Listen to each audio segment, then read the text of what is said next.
On today's episode of the Cryptoverse, by popular request from you, dear viewers, today I'm going to talk about the potential chaos that could ensue on the 3rd of January 2019 due to this thing called the Proof of Keys campaign.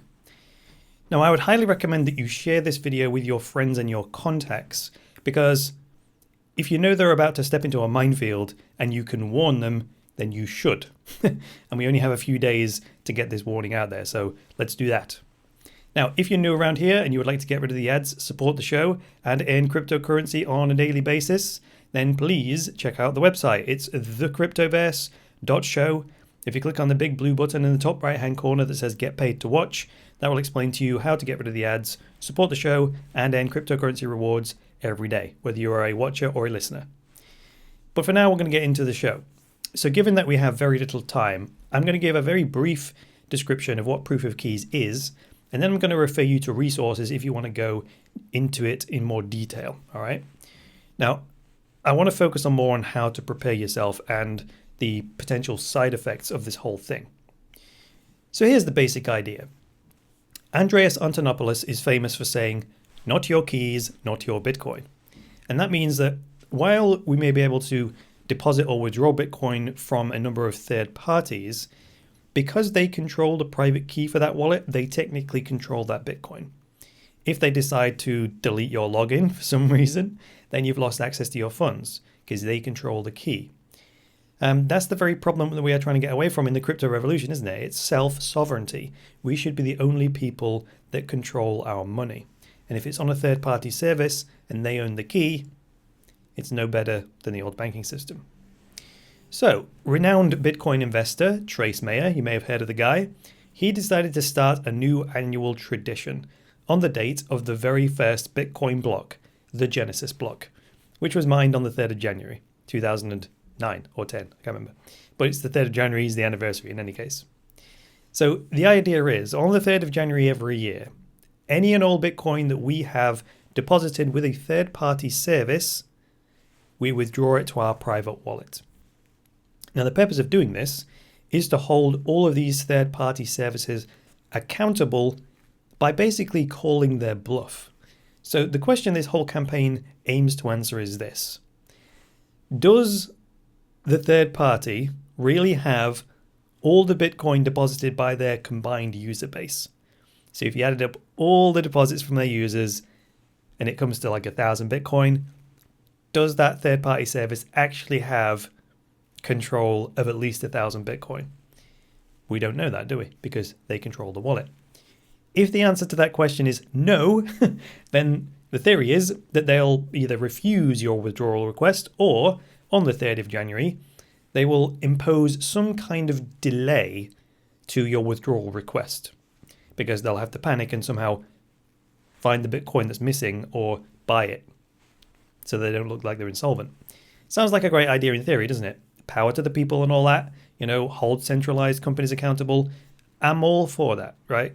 Great. So that's great in principle. However, as good as this might sound, there are some side effects that could generate negative consequences from good intentions. They say the road to hell is paved with good intentions. So the intentions, I'm not questioning the intentions. I'm sure we all agree with the intentions. However, when it becoming pragmatic means looking at the actual possible potential negative consequences of if this actually goes ahead and people voluntarily decide to participate in it. So here we go. Positive side effects. Number one, the Bitcoin network may not have enough on-chain capacity to handle the entire Bitcoin community withdrawing all of their Bitcoin from third-party services at the same time. Or actually, it doesn't necessarily have to be the entire Bitcoin community. If even just a portion of the community take and run with this proof of keys thing, a couple of things might happen. Transaction fees will likely skyrocket as everyone competes for limited block space.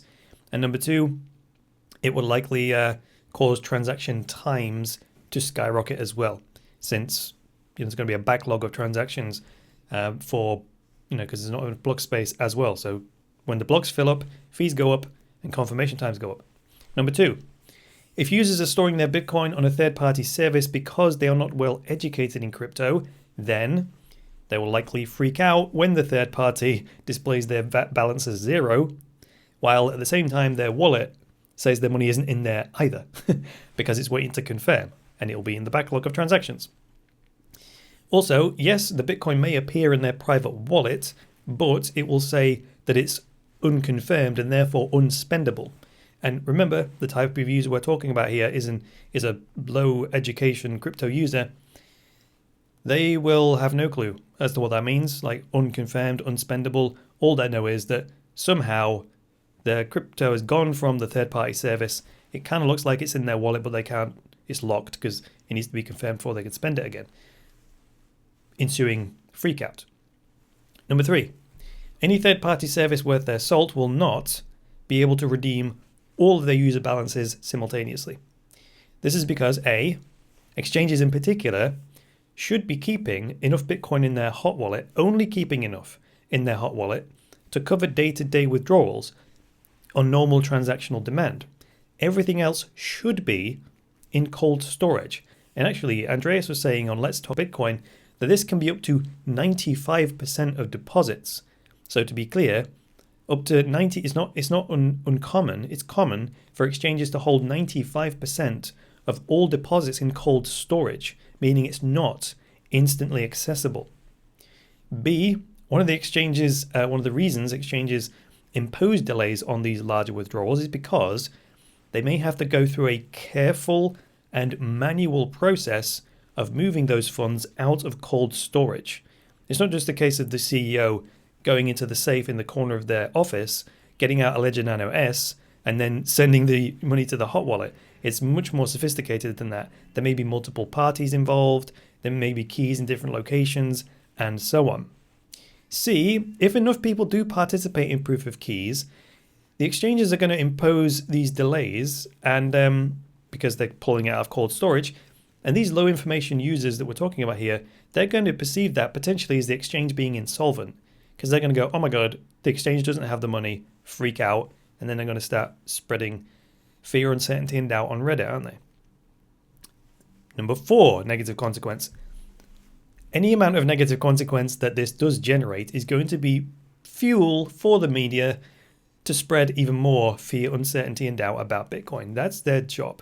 They're constantly looking for food, any kind of ingredient that they can pick up and then spin to prove, quote, that Bitcoin and the whole crypto space is a scam and that you should avoid it. So whether it's true or not, they'll publish, and that will deter new users from entering the Bitcoin space, which ultimately harms everybody. Harms you, harms me, harms them. Number 5 reason. Some people are already misunderstanding the Proof of Keys initiative itself. So, some people think this is about you and I proving that we have the private keys. Some people are planning to take their own Bitcoin that's, say, held in a hardware wallet and then removing it from their hardware wallet and sending it to, say, a software wallet they have on their desktop just to prove that they control their Bitcoin, to prove that they have the key for their own Bitcoin.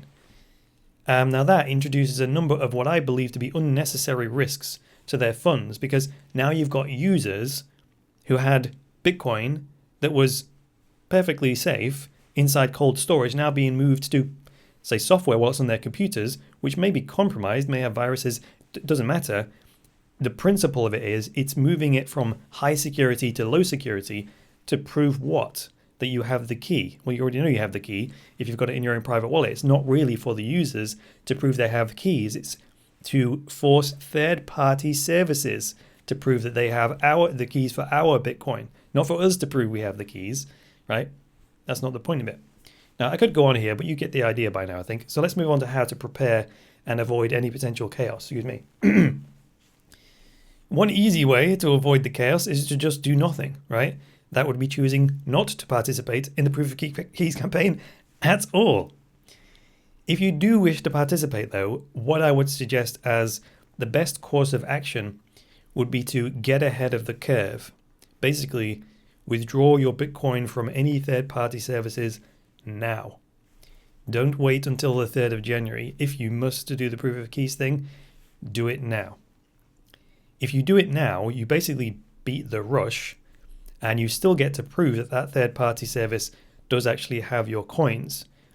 In addition to that, if it does turn out that that third party does not have enough Bitcoin to cover all user deposits, well, say they only have, 95% of the money that they should have, you don't want to be the last person to request the withdrawal, because those are the people that the exchange is going to turn around to and say, sorry, we've run out of money, because it's like a bank run. You want to be the first one removing your money. So that's why I say if you're smart, you might want to make the withdrawal beforehand. So for more information about this, if you want to get into depth, there is an official website set up by Trace Mayer. It is proofofkeys.com.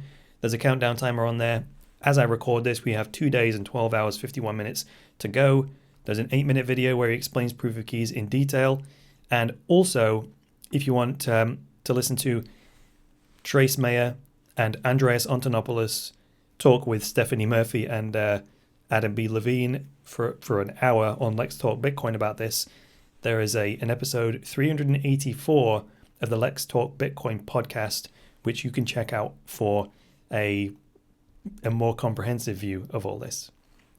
But that is all I've got for you today. So if you like this episode, please go ahead and hit that like button.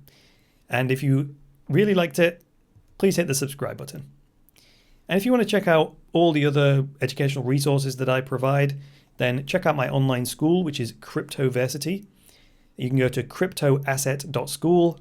On there, you can learn a number of different things. If you're brand new to crypto, you can opt into this 3-part video series that I call How the Crypto Revolution is Bigger Than the Internet. Just pop in your name and email, and then I will send you the videos. If you want to take structured online courses, well, for just one low monthly tuition fee, you can access what is now a library of 7 online courses that I'm continually adding to. And if you want to help me promote the online school, well, you can earn yourself a passive income in Bitcoin. If you tell someone about Cryptoversity and they sign up as a student, well, they'll pay you 20% commission every single month in Bitcoin for helping me out with that. You can also subscribe to Cryptoverse, as I've just said, if you want to keep abreast of news and commentary on Bitcoin, cryptocurrencies, and blockchains. Other than that, I will be back with the next episode of the Cryptoverse. So until then, it's me, Chris Coney, saying bye for now.